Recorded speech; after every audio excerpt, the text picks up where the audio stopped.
पाकिस्तान जो क़यामत तक कायम होने के लिए बना था, आज के दिन 1971 में तीसरी दफ़ा टूट चुका था। पहली दफ़ा जब पाकिस्तान बना तो उसके थोड़ी दिनों बाद ही कश्मीर जो था वो पाकिस्तान से अलहदा हो गया। उसके बाद जिस दिन कायद-ए-आज़म वफ़ात पाई 48 में, उस वक़्त इंडिया ने जूनागढ़ और हैदराबाद दक्कन की जो रियासत थी उसके ऊपर इंडिया ने कब्ज़ा कर लिया और रहती सदी कसर हमने 1971 में पूरी की और बांग्लादेश को अलहदा कर दिया।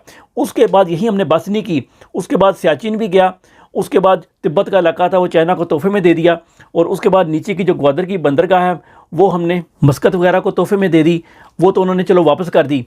तो बेसिकली पाकिस्तान 5 दफ़ा कम से कम टूट चुका है और हमें शिर्क ये बेचा जाता है कि ये क़यामत तक कायम रहेगा, जबकि हुज़ूर सल्लल्लाहु अलैहि वसल्लम की मदीना की रियासत तो 40 साल बाद ख़त्म हो गई और उसके अलावा हज़रत सुलेमान अलैहिस्सलाम की इतनी बड़ी रियासत उनके मरने के फ़ौरन बाद 2 हिस्सों में डिवाइड हो गई और उनका नामो निशान बाद में मिट गया। लेकिन पाकिस्तान क़यामत तक रहेगा, जबकि क़यामत के करीब तो दुनिया में मुसलमान होंगे ही नहीं, तो कि यह काफरों का मुल्क होगा। इल्लामा इकबाल ने बिल्कुल ठीक कहा था, नई तहजीब ने तराशे हैं बुत और इन ताज़ा खुदाओं में वतन सबसे बड़ा है, जो पैरहन इसका है वो मजहब का कफन है। और आज मौलवी हमें कल क्या बता रहे थे कि भाई जी अगर इस्लाम की आपने बात करनी है तो आपको पाकिस्तान से वफादार होना पड़ेगा, वरना आप इस्लाम के बारे में बात नहीं कर सकते। इस्लाम किसी पीस ऑफ लैंड का मुताज नहीं है। मुसलमानों के ऊपर जवाल आता है, इस्लाम पे आज तक जवाल नहीं आया।